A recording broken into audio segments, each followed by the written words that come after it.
Section 3.1 is on simplifying exponential expressions. Now, we've talked about exponents somewhat already in Chapter 1. An exponent is used whenever you want to multiply the same number over and over again. So we say an exponential expression is used for repeated multiplication of the same term. So that if I have an expression like 4 times 4 times 4, well, I could write that as 4 to the third power, the 3 being the exponent and the 4 being the base. But all of this together is what we would call an exponential expression. So the first thing that you're going to have to be able to do is evaluate. Okay, so if it gives you a problem that says evaluate the exponential expression, you could have something like negative 2 to the third power, which again we talked about in Chapter 1. This means negative 2 times negative 2 times negative 2, which is negative 8. And then remember also, if you have a fraction, say if we have 4/9 and it's raised to the second power, then this means 4 is squared and the 9 would be squared. So that would be 16 over 81. Then if that could be reduced, you would reduce it, but because it can't, this would just be your final answer. Okay, remember, just as a reminder, a little bit about order of operations. If I have 5 times 6 squared, what would I do first? That would be the exponent, so it would be 5 times 36, and then if I multiplied 5 times 36 would be 180. So you've got to think about order of operations also with these examples. The other type you may have would say to evaluate the expression 3x squared when x is equal to 4. So again, this means you're going to plug in a 4 everywhere you have an x. So I would have 3 times 4 squared. Order of operations would tell me to do the exponent first.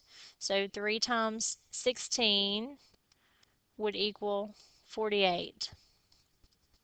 Okay, so these are some things that we've kind of already done with exponents. Okay, the new part is going to be if we have variables that are in our exponential expressions. Okay, so we're going to have 3 main rules that we're going to talk about. The first one is something called the product rule. Okay, what do we think about when we say product? Okay, product means multiply. So if we have 2 exponential expressions that we're going to multiply, like x squared times x cubed. Okay, this actually means x squared we could write as x times x, and x cubed actually means you're multiplying x times x times x 3 times. So how many x's do I have there total? If I count those up, I have x to the 5th power. Okay, well, if I have things like, x to the 21st and x to the 50th, I don't want to write out all those x's for this every time. But, so the product rule kind of gives us a little shortcut. Okay, the product rule says that if we're multiplying variable terms, all we have to do is add the exponent of those like variables. So I'm going to shoot this up here. The product rule says when you're multiplying variable terms, add the exponents of the like variables. So for example, if I have r to the 5th power times r, I have the same variable, so I'm going to add the exponents. Remember, this r to the 1st has an understood 1, so that would just be r to the 6th. Okay, and then if I have something like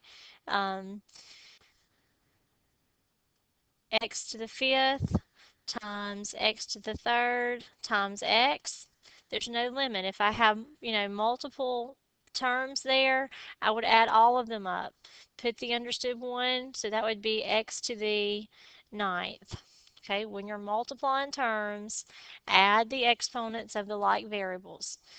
Okay, not all of your coefficients are going to be 1 like they were in these problems. This was 1x to the fifth, 1x to the third, 1x, which multiplied to be 1. But if it's not a 1, if I have something like negative 2x cubed times negative 2x to the fourth, then it still means I'm multiplying those coefficients. Negative 2 times negative 2 would be positive 4. But x to the third times x to the fourth, like variables, keep the x, add the exponents, so that would be x to the seventh. So my answer would be 4x to the seventh. And this is probably, where we use these examples the most will be in problems like this. So if I had 12x to the fifth times negative x to the sixth times x to the fourth. Same thing, I want to look at all of those coefficients, those numbers that are in front of the variable. So I have a 12, a negative 1, and a positive 1. So that's going to multiply to be negative 12. I have all like variables, x to the sixth, x to the fourth, x to the fifth that I forgot back here. So that's going to add up to be x to the 15th. So my answer would be negative 12 x to the 15th.